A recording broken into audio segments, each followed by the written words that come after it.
Boa tarde a todos. Queria agradecer muito ao Dr. Rafael, que está aqui mais uma vez com a gente, disponibilizando o valioso tempo dele. Dr. Rafael, ele é neurologista e neurofisiologista clínico, é mestre e doutorando em neurociência pela Unicamp e docente da Clínica Médica da FMJ. Dr. Rafael, muito obrigada e ótima aula para todos. Gente, eu que agradeço mais uma vez a oportunidade. Hoje a gente dá sequência no tema iniciado na semana passada, né? Claro que são os pontos principais desse tema, que é um tema bastante extenso, mas eu trago para a gente aqui, como eu comentei na semana passada, dados mais de revisão para vocês e tento acrescentar algumas informações sobre neuroimagem e medicina nuclear também aqui nessa parte, tá? Não dá tempo, infelizmente, de falar tudo a fundo, tá bem? Mas a gente vai tratar os pontos principais, né? E a ideia aqui seria trazer um painel de comparação, basicamente, para a gente, entre as doenças neurodegenerativas que acabam esbarrando aqui nesse tema também, tá? Então, eu trago esse slide bem, assim, curto, né? Só essa imagem que depois eu vou expandir lá para o final, tá? Para a gente já despertar curiosidade aqui. E mostrar para vocês que nesse contexto, tá? A gente deve pensar nas proteinopatias, é isso que torna o tema, né, um pouco mais complexo, né? Assim, a gente fala de um tipo de doença, outra doença, aquela divisão acadêmica, mas a gente sabe que na prática não é bem assim. A gente sabe que existe, né, assim como exposto aqui em tela, existem, né, diversas sobreposições dessas entidades, tá? E por trás disso, né, assim, existe sentido biológico, tá? Existem sobreposições dessas proteinopatias. Tá bem? Falar disso seria um tema à parte, preferencialmente com alguém da neuropatologia, que é muito complexo, né? Eles estudam muito a fundo isso, tem uma noção fantástica desse tema, né? Mas aqui só quero mostrar para vocês que existem certos tipos de proteinopatias, né, que levam a doenças neurodegenerativas, que cada uma delas tem o seu fenótipo, né?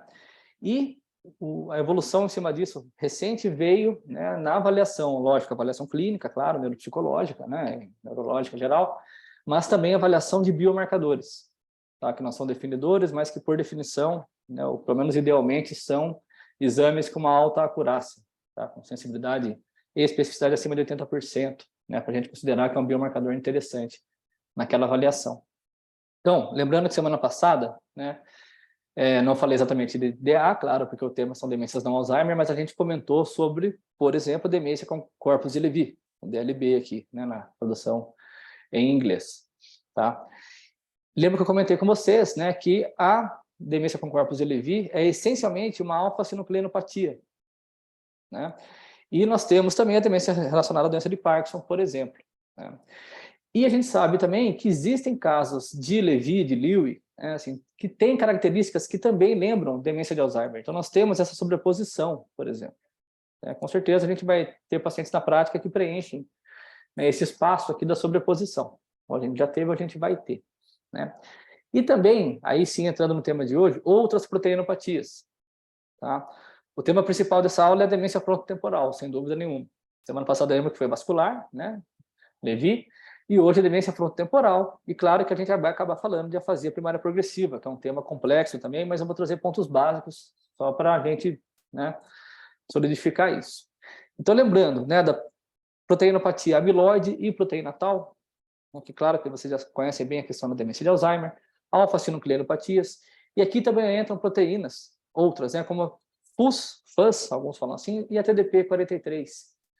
TDP-43, veja aqui, por exemplo, a ALS, esclerose lateral amiotrófica, né, que também a gente acabou discutindo algum dia no ambulatório, que estava a Andréia, a Sara, se não me engano, sobre a sobreposição DFT mais ela, né? Então, a gente vai também comentar um pouco sobre isso aqui. Tá? Então, lembrando disso, são grupos de proteinopatias com seus fenótipos específicos que podem ter cruzamentos, ter overlaps entre si. Tá? Então, básico, vocês sabem isso, né? Como eu comentei semana passada, melhor do que eu na prática, já, assim, demência frontotemporal, o que a gente acaba encontrando, né, do ponto de vista clássico da doença, né? Existem subtipos, né, mas a gente sempre lembra de DFT quando encontra o paciente com mudanças graves de personalidade, com uma idade talvez não tão avançada, por exemplo, né? Desinibição das atividades sociais, perda de autocrítica, sintomas de irritabilidade ou apatia, algo que talvez não fosse, né, padrão daquele paciente, não fosse do perfil de personalidade dele, agora ele passa a ter essas alterações. Né? Disfunção executiva também, né? Como vocês podem imaginar, claro, pelo acometimento, né, de lobo frontal, de lobo temporal anterior. Isso, do ponto de vista neuroanatômico, né, tem grande correlação com disfunção executiva, por exemplo, e a personalidade, basicamente. Né? Então, quando a gente fala, né, de declínio cognitivo de início mais precoce, ali abaixo de 65 anos, abaixo de 60 anos, a gente tende a pensar na DFT, né, e ela seria a segunda maior causa de demência neurodegenerativa de início precoce. Tá? Se eu não me engano, eu tenho um paciente no ambulatório com 58, 59, aqui, lá em Jundiaí, aqui em Campinas. É uma doença que classicamente afeta adultos entre a quinta e sexta década, com variações, obviamente, né? E existe uma prevalência maior nesse grupo aqui, entre 45 e 64 anos, né? E existem ali 30% mais ou menos acima de 65 anos e casos até mais precoces, tá? Casos até mais precoces, abaixo de 45 anos, seria o raro do raro, né? Uma certa predileção por afetar igualmente ambos os gêneros, tá? E nós temos a variante comportamental, que é a mais clássica, né? Aquela que vocês ali na hora da prova da residência ali estudam bem nos cursos preparatórios, na própria faculdade, né? É o que aparece mais ali clássico para a graduação, né? E depois na residência vocês vão destrinchando mais e conhecendo outras, assim, entidades mais específicas, como a afasia primária progressiva, tá? Inicialmente tinha duas grandes divisões, na verdade hoje em dia a gente fala mais de três, mas as primeiras ali, a semântica, a afasia primária progressiva, a APP semântica, e a APP a gramática não fluente, tá? E também a gente começa cada vez mais falar sobre DFT associada a transtornos motores. Classicamente a ela, como eu já falei, mas não só ela. Tá? Não foi uma piada, não foi isso, mas tá? Não classicamente só a esclerose lateral amiotrófica, outras patologias também, tá? Como síndrome córtico basal, por exemplo. Tá? DFT, a variante comportamental, né? Tem uma apresentação clínica mais comum, né? Mais do que 50% dos casos de DFT, aqueles que têm a confirmação, né? No contexto de pós-mortem, lembra que a gente comentou que a demência confirmada a princípio vem nesse contexto, né? E eu falei bastante sobre conectividade, mas também, né, a gente voltar ali para o básico mesmo, lembrar de funções de cada área, funções de cada topografia vertical e, claro, as suas relações conectivas com outras áreas. Então, quando a gente vê um quadro grave de desinibição, por exemplo, a gente pensa, né, em alterações no giro órbito frontal, a gente pode encontrar ali atrofia, lesões, né?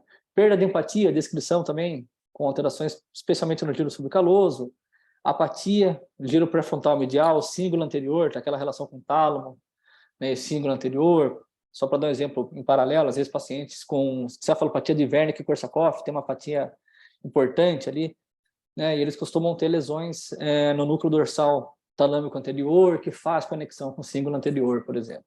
Só fazendo um paralelo, né? E também manifestações, quem já viu um paciente com DFT, muito provavelmente já viu isso aqui, né? Hiperoralidade, mudança no padrão da dieta, às vezes pacientes desenvolvem algumas fissuras alimentares, por exemplo, né? Ou de repente redução do apetite, alguém comia muito, tem uma redução do apetite ao longo do tempo, a família começa a estranhar isso, né? E também comportamentos compulsivos, vários, tá? Não só relacionados à alimentação. Tá? Perseveração motora, exemplo da semiologia clássica, né? Pede o paciente começar a bater palma e fala para ele parar, ele continua mantendo aquele movimento, por exemplo. Tá? Isso é um sinal de disfunção frontal, principalmente, né? Você vai ver na DFT e outras patologias, né? Cometer a compulsão, né? Aqui colocando, por exemplo, regiões relacionadas com isso, alterações no globo pálido, por exemplo, podem ter relação com o quadro comportamental. Tá? Lembrando sempre disso, né? Gânglios da base não é estritamente motor a função. Tem essa correlação conectiva, né? Assim como mostrei aquela imagem do tálamo semana passada, os gânglios da base também têm essa grande relação conectiva, especialmente com o lobo frontal, tá? Em termos comportamental, em termos de função, né, cognitiva variada, né? Alterações no putame e no polo temporal, especialmente à esquerda, são as descrições clássicas, né? E, de forma bem ilustrativa, também o comportamento motor aberrante, né? Então, o paciente pode ter um comportamento simples, fica batendo palma, não exatamente a perseveração, aquela busca objetiva que eu comentei, mas o paciente, por si só, começa a ficar com gestos repetitivos, né, que podem ser simples, como bater palmas, mastigação, colocar a língua para fora, ficar mastigando. É muito comum o paciente ficar fazendo isso daqui com a mão, por exemplo, ficar mastigando, um comportamento repetitivo, estereotipado, né? Pode acontecer isso. Né? Comportamentos complexos também, o paciente começa a desenvolver alguns ritualismos, ou começa a colecionar objetos que não fazem muito sentido, talvez, para ele, da personalidade antiga dele, né? Ou para a família, né? E ele começa a ter mudanças de comportamento, mudanças de personalidade, e começa com uns atos motores, uns comportamentos motores diferentes, né? Ele pode começar também a andar em rotas específicas, que também não necessariamente faz algum sentido, ele sempre anda naquele caminho do ponto A ao ponto B, sempre da mesma maneira, ele sempre faz aquilo, tá? E assim vai. Tá? Obviamente, né, na ressonância, nos estudos de imagem, nos quadros que já são mais evidentes ali, você pode começar a observar sinais de atrofia frontotemporal. A gente compara aqui, né, olha os sulcos da região anterior com os da região posterior, na região peninsular aqui, por exemplo. Né, o alargamento do ventrículo ali como uma hidrocefalia ex-vácuo, né, algo compensatório pela perda de massa encefálica, né, na porção anterior. Então, outras alterações também aqui, paciente, por exemplo, com alteração de lobo frontal basal, giro órbito frontal, giro reto, né? Veja aqui o coronal, mas chama atenção, né? Nesse caso aqui, reduziu demais, é uma atrofia muito, muito evidente. Né? E assim como a gente falou semana passada do estudo de medicina nuclear, no Levi, né? Aqui também é muito importante. Então, você pode corroborar nesse achado, né, de atrofia, alteração estrutural, com alterações, né, de metabolismo, né, por exemplo. Vou dar outros exemplos ali na frente também. E aqui entram as APPs, tá? APP, a minha opinião, né, assim, acho que vale muito a pena hoje mesmo vocês tentarem revisar já, tá? Porque é um tema que não é tão simples assim, os achados neuropsicológicos e tal, e vale a pena estudar por conta própria também, tá? A apresentação ajuda a ter uma noção, né, ter um contato básico, mas é um tema que acho que, assim, especialmente dentro desse tema, vale a pena estudar mais a fundo, tá?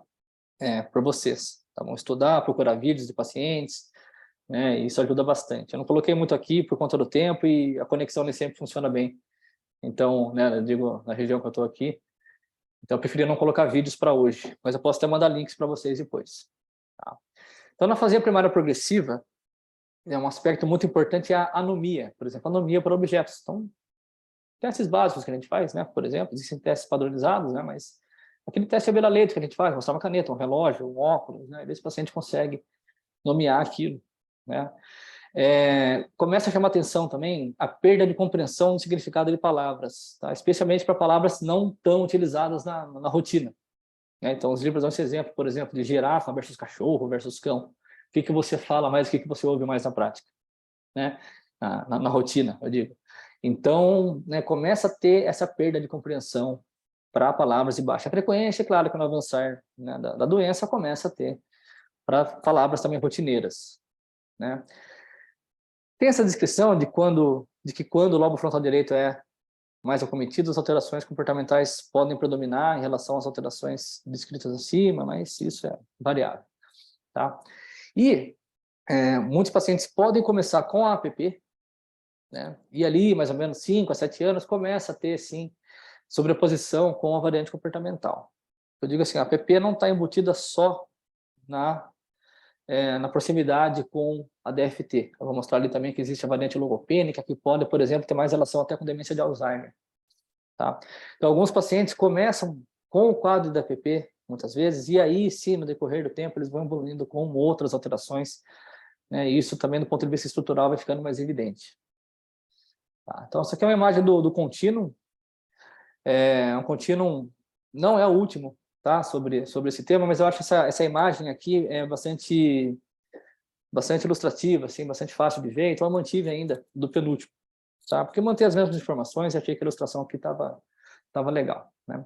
Então eles colocam aqui, né, que ambas as alterações principais precisam estar presentes. Então, nomeação e compreensão de palavras simples.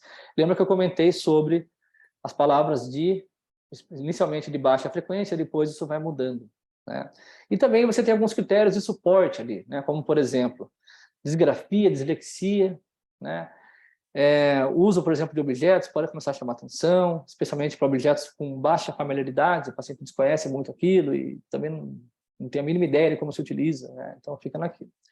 E também preservação da capacidade de repetição e outros aspectos motores, como a fala mesmo, né? Assim, o aspecto motor da fala continua sendo preservado, né? E o padrão gramatical também daquela fala, né? O padrão se permanece, né, preservado, né? E também você começa a observar em aspectos de imagem alterações mais anteriores. Acho que essa imagem aqui embaixo, por exemplo, o canto inferior esquerdo, fica mais evidente ali a porção, né, o polo temporal anterior esquerdo, com uma redução bastante evidente de volume. A região aqui insular, veja a diferença do esquerdo para a direita, né? O grau de atrofia que a gente tem, o sulco mais alargado, e aqui também na região temporal mesial esquerda, né? Olha o alargamento do sulco aqui, compara com o lado contralateral, né? E eu vou mostrar para vocês depois comparativos básicos entre as 3 APPs. Tá? Então, na semântica seria basicamente isso. Tá? Que é um caso desse contínuo, né, da onde eu tirei o material. O contínuo, para quem não sabe, é o material da Academia Americana de Neurologia, material de educação continuada, que é fantástico. Tá? Vale a pena demais vocês terem acesso. Tá? Então, aqui mostrou o caso, né, de um paciente de 60 anos que começou a ter inabilidade para nomear uma maçã, por exemplo, né? Quem que não saberia isso a princípio, né?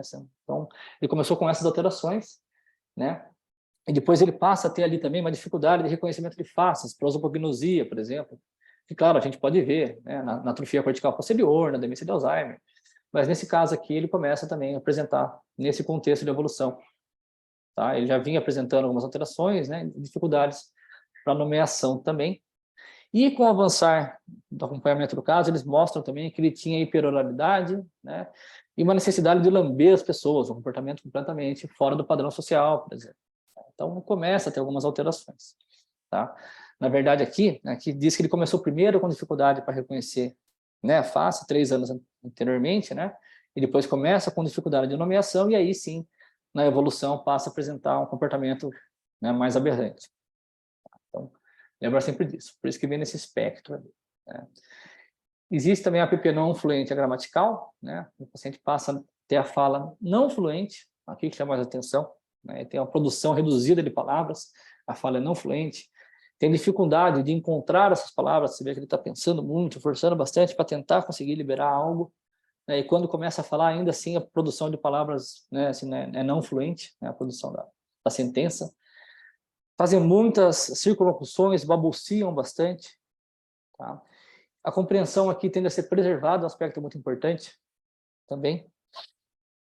E pode haver algum déficit motor sutil, enquanto ali talvez na APP anterior não tivesse nada muito chamativo. Aqui pode já ter alguma alteração nessa linha. Tá? E aqui só mostrar um aspecto de imagem também, né? O paciente pode ter atrofia frontoinsular, né? E aqui é bastante assim, chamativo esse aspecto de atrofia frontal na região mais posterior do lobo frontal, tá? Não digo atrofia posterior de fato, tá? Mas atrofia na região posterior do lobo frontal e também alterações periinsulares, ali isso é meio que geral nas APPs, assim, né? Tem algumas tendências, né, de aspecto de imagem, mas nesse caso da APP não fluente gramatical, atrofia frontal posterior em associação chama atenção. E que era mais um caso, um paciente aí sim, uma idade mais avançada, mais de 84 anos, que tinha começado 7 anos antes com dificuldade para encontrar palavras. Isso começou a chamar a atenção. E isso é uma queixa, assim, tem que tomar muito cuidado no consultório, tá? Porque às vezes o paciente fala, né, a família percebe, está difícil para ele encontrar palavra, ou ele mesmo refere no quadro mais inicial, assim. E a gente às vezes tende a pensar que, deve estar ansioso, deve estar angustiado, e por isso que não consegue encontrar palavra para falar, deve ser uma coisa mais psicogênica, mais emocional. Pode ser de fato, né? Mas é uma dica uma queixa que vale muito a pena prestar atenção. Ficar atento com isso, tá bom? Especialmente de acordo com a idade, né? E com outras queixas também, tá? E também existe o perfil gramatical também é prejudicado e também você pode perceber uma apraxia de fala, não é um déficit de linguagem de fato, mas o paciente pode começar a ter uma dificuldade no ato de falar, uma dificuldade cognitiva, né? No ato de falar.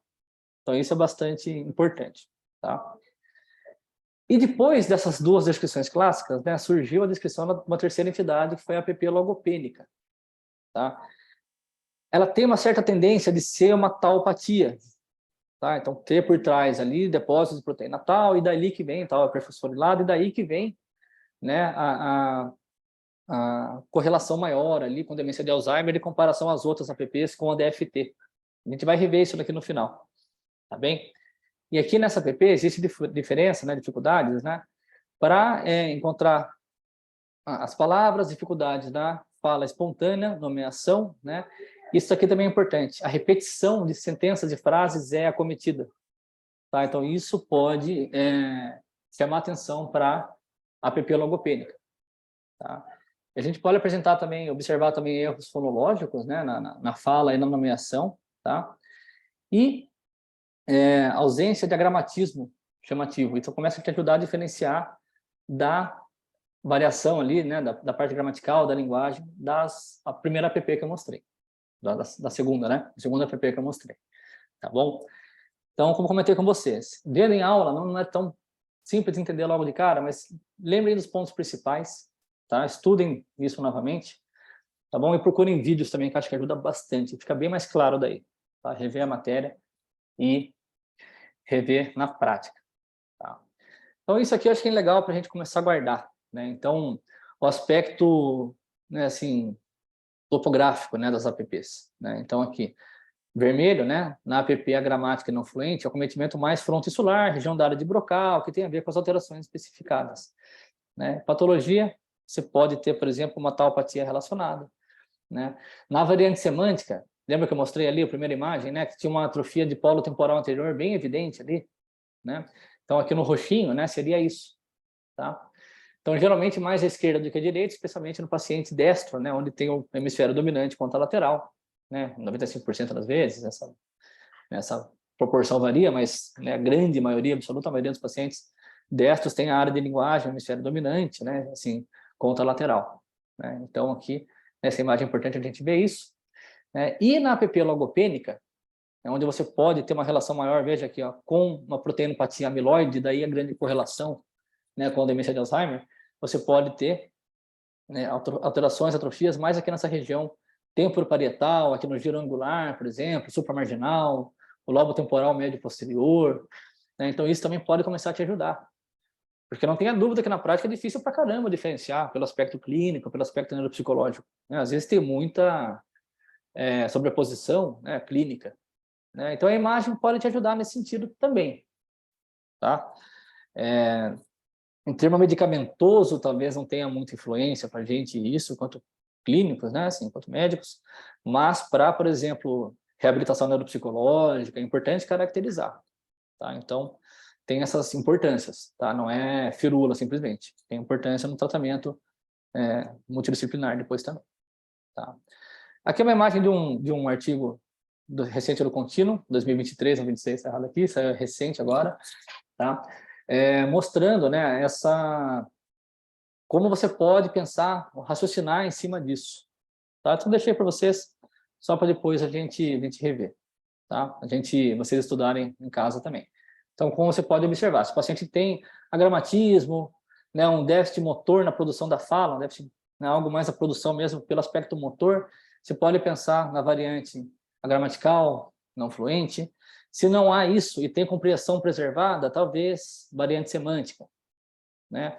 Ou se ele tem, né, uma dificuldade de curto termo de memória, né, de déficit de memória de curto espaço, de tempo, produção fonológica mesmo, algo mais na linguagem, né?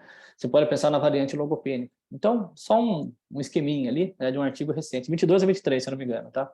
Não veio do futuro, não. Foi erro gráfico, erro de grafia. E aqui é a sobreposição. Lembra que eu comentei sobre sobreposição de DFT com quadros motores, né?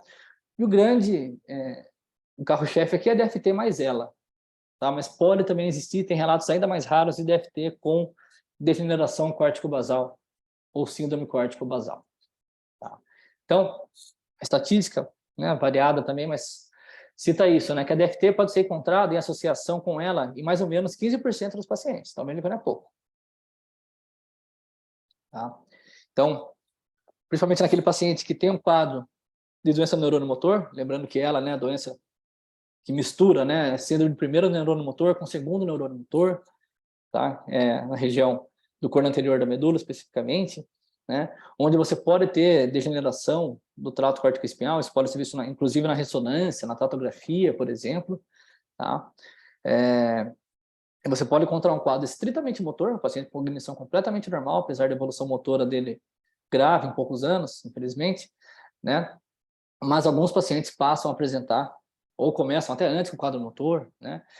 Passam a apresentar alterações, especialmente do ponto de vista comportamental, disfunção executiva, que ela deve ter mais variante comportamental ali, geralmente mais esse padrão é o mais clássico, tá? Aqui nesse contexto a neurogenética é importantíssima, foi um dos grandes assim, achados da neurogenética, foi o padrão genético, né? Quando eu estava no 4º ou 5º ano, se eu não me engano, se ela leu Harrison, né? Ele falava da mutação superóxido desmutase, né? O SOD1 como principal mutação, tá? Hoje em dia se fala bastante da mutação C9orf72, que foi visto depois que é mais prevalente ainda, né? Assim, existe uma frequência ainda maior do C9orf do que SOD1, tá? Então, se você pegar as duas, acho que eu falei para as meninas no ambulatório, ali que a gente debateu isso, né? Somar ali C9orf72 mais SOD1, 58%. Então, mais do que metade dos casos você pode identificar pelo aspecto genético ali. Claro que é mais para corroborar o diagnóstico, tá? E tem essa sugestão, do ponto de vista da prática clínica, ele quem lida bastante com isso, pessoal da genética, da neuromuscular, pessoal da cognição, né? Sobre a presença de alucinações visuais nesse contexto de DFT misturada com doença do neurônio motor, tá? Então, uma tendência a ser mutação C9orf por conta disso. Tem uma característica dessa.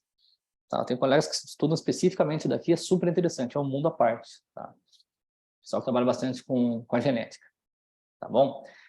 E eu trouxe esse artigo aqui, esse sim é de 22, com certeza, tá? É brasileiro, os colegas são excelentes nessa área, né, da neurológica ali de cognição, de imagem, biomarcadores. Tá publicado aqui na Arquivos de Neuropsiquiatria, né?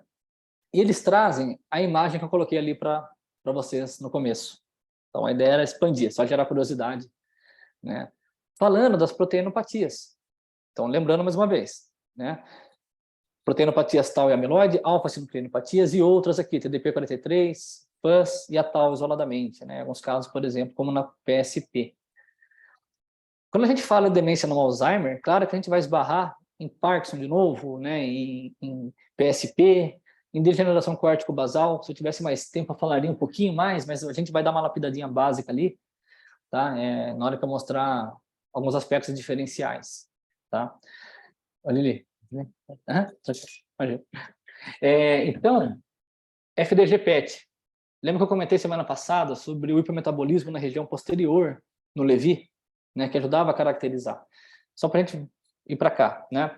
Veja aqui, AD, demência de Alzheimer. Alterações mais ali, ó, no cíngulo posterior, né, o hipermetabolismo mais chamativo ali, ó, no cíngulo posterior, por exemplo, né? E quanto que na DLB, aqui no Levi, na DCL, né, você vai ver ali o hipermetabolismo mais occipital mesmo, mais na região mais posterior mesmo, tá? Aqui muito evidente no cíngulo posterior, lobo temporal, porção posterior, giro angular, giro supramarginal, e quanto que aqui no Levi, mais posterior, talvez não tão chamativo o metabolismo ali, mas mais posterior ainda. Lembra também que eu comentei do eletrocefalograma, que poderia ser sugerido especificamente aqui nesse contexto como talvez um biomarcador com lentificação nas regiões posteriores? Aí sim, uma indicação talvez de pedir eletro nas demências do ponto de vista prático, nesse ponto específico. Tá? Só para dar um exemplo para vocês também, demência frontotemporal. Aqui também é bem ilustrativo, né?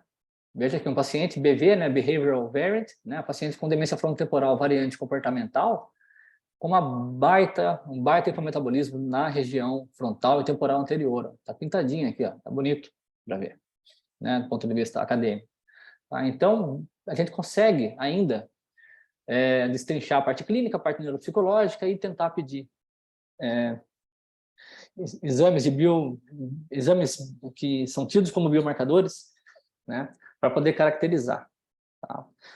Também, por exemplo, na esclerose lateral amiotrófica, que pode ou não vir, né, relacionada com outros quadros demenciais, ali, outros quadros cognitivos, né, Pode também ter alteração no trato córtico-espinhal. Lembra que eu falei que você pode ver a degeneração mesmo ao longo do trato? Você vê ali um corte coronal, por exemplo, hipersinal no flare, descendo bonitinho aquela imagem, até a decusação das pirâmides ali.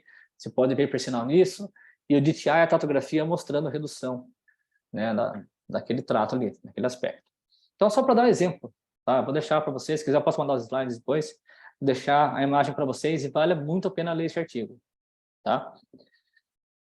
Outro exame que não é tanto de fácil acesso, mas, quando possível, pode ajudar bastante. Então, PET amiloide cerebral. Que basicamente vai mostrar depósito amiloide, né? Então, se você suspeita de uma proteinopatia de cunho amiloide, né, você pode pedir para tentar corroborar o diagnóstico. Lembrando que acima de 80 anos, esse artigo fala isso, acima de 80 anos, 30 a 40% dos pacientes, mesmo sem declínio cognitivo, podem ter um certo depósito amiloide. Tá? É uma característica. Mas você tem que ver o grau daquilo, né? Por que ajuda bastante? Eu não lembro se foi lá que eu li ou se foi em outro artigo, que eles falam o seguinte: se você tem um paciente com acima de 80 anos, né, que tem claramente declínio cognitivo, né, e você faz um PET amiloide cerebral e ele não tem depósito amiloide, muito provavelmente já não é demência de Alzheimer.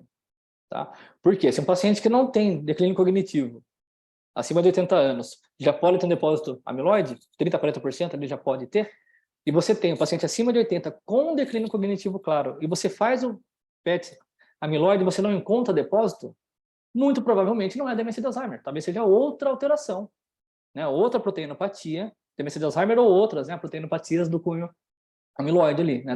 No grupo das amiloides. Você pode pensar em outras possibilidades, então, quem sabe, né? Uma DFT, por exemplo, aqui não tem, olha aqui, PET amiloide, né? E aqui você não tem depósito amiloide.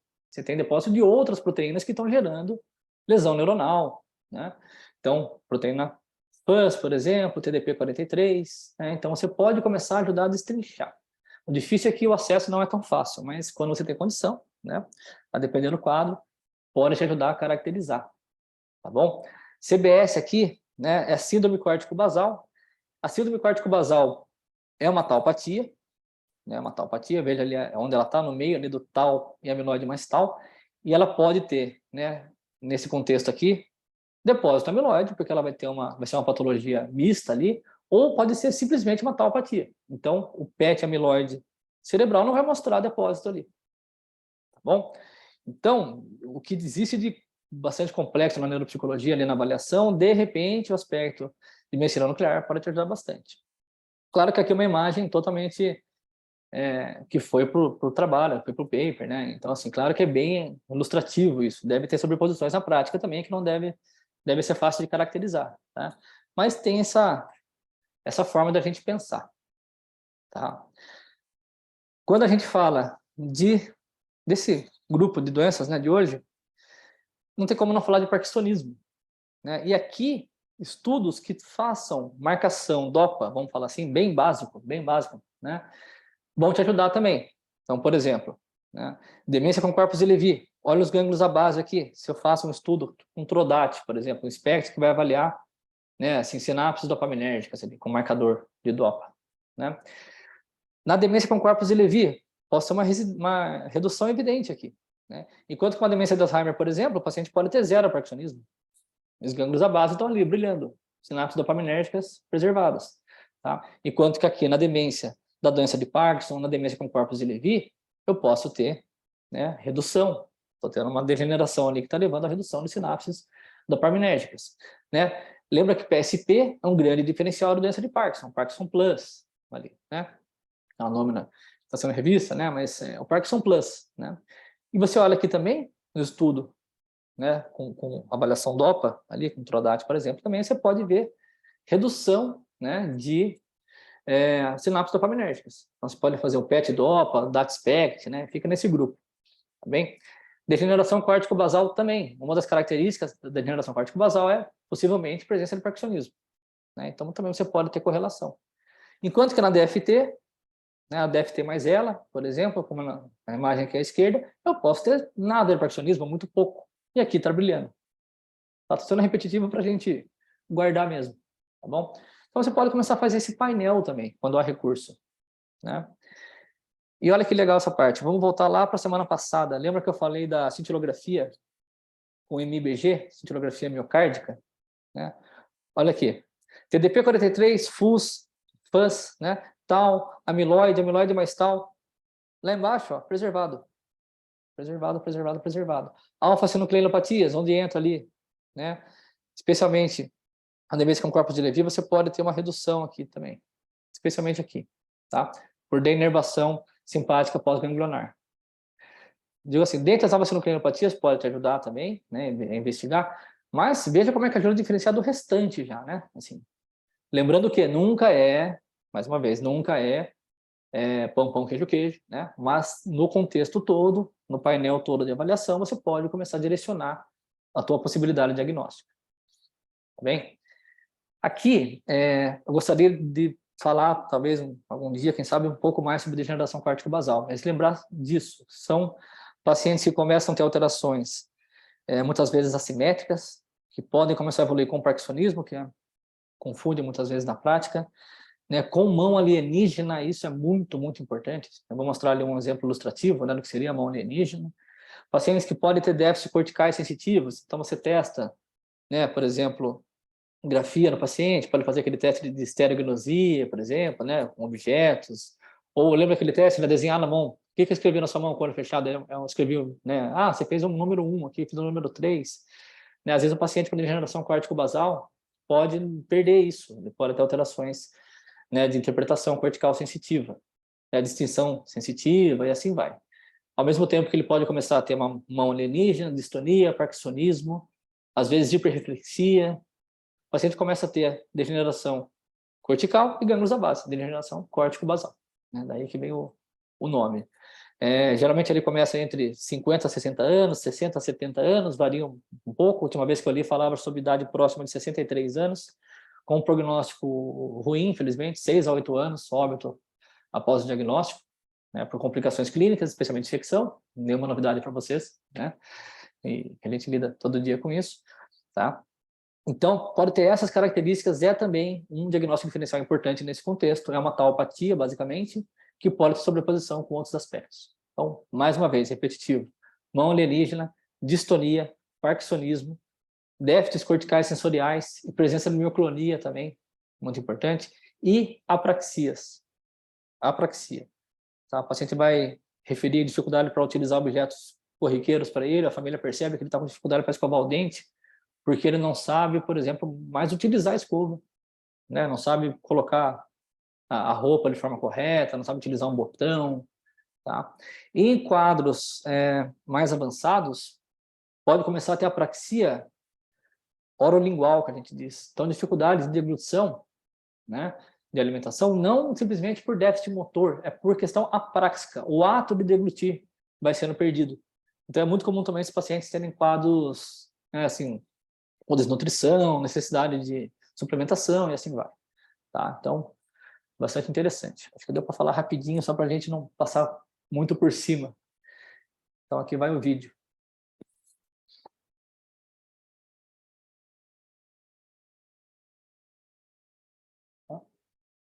Vou só adiantar um pouquinho. Tá? Aqui é, claro, um exemplo. Ó, tá? Difícil, tem forçado, mas, né, assim, só para deixar bem, eu mostro mais para os alunos do quarto ano, isso e tal, mas só para a gente lembrar o que poderia ser de forma meio exagerada aqui, mas o que seria a mão alienígena.